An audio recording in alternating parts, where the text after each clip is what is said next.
We play and call it work. Hey there folks, Luka and Vito here from MiniWarGaming to play some Coreball.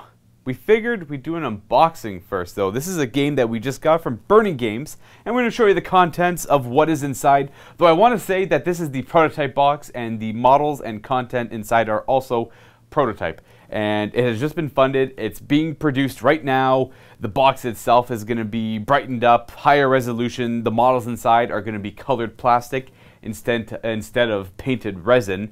And the flight stand bases, they are going to be modeled in they're going to be sculpted in instead of drilled in as well. I'll just let you know that now before we get into the core of it. First things first, crack it open. Boop.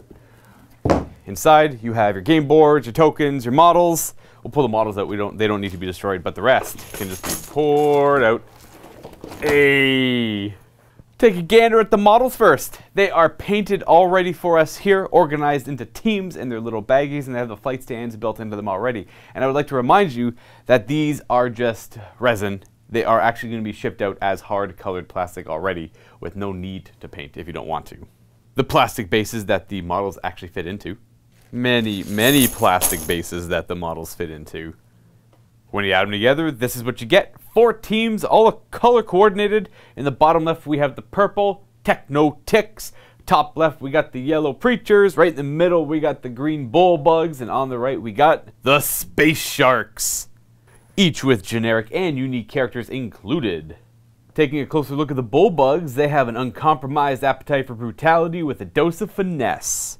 The Space Sharks are the most aggressive team. They use their mobility to strike where it hurts the most, pushing their opponents around to get their way. The Preachers are a well-oiled machine. They do not excel as individual stars, but their superb teamwork and ball skills make them shine bright. The Techno Ticks are misfits nobody else wanted in their team. They specialize in hacking, and they always keep a card up their sleeve. 2 decks of team cards all wrapped up. 3 of the cards here to show off the art and the abilities and the characteristics, which we'll get into more detail when we actually play the game.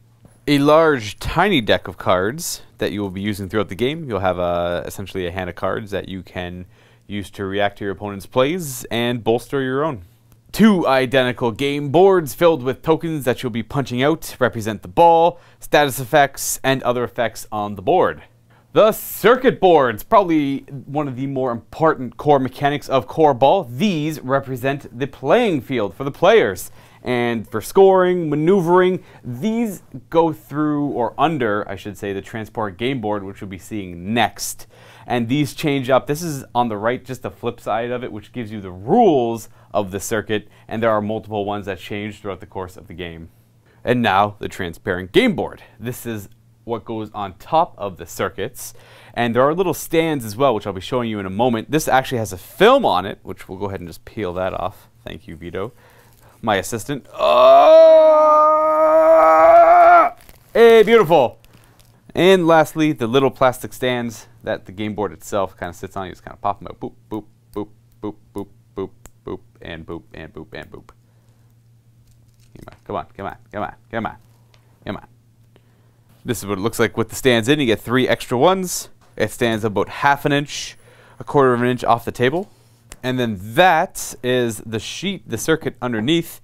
Players go on top, tokens go on top, circuit stays underneath. And there's an opening here just to slide it out easily as well, so you don't have to pull the board up and move all the tokens around. Like so. Coreball is a game of about 1 to 4 players. It takes about 30 minutes to play. And this, what you see here, is the contents, minus the tokens, of course. Now Vito and I are going to go and get ready and actually play the game. So if you're interested, go ahead and check that video out right after this one. Details in the description below for any questions you might have pertaining to websites and all of that good nature as well. See you in the game, everyone.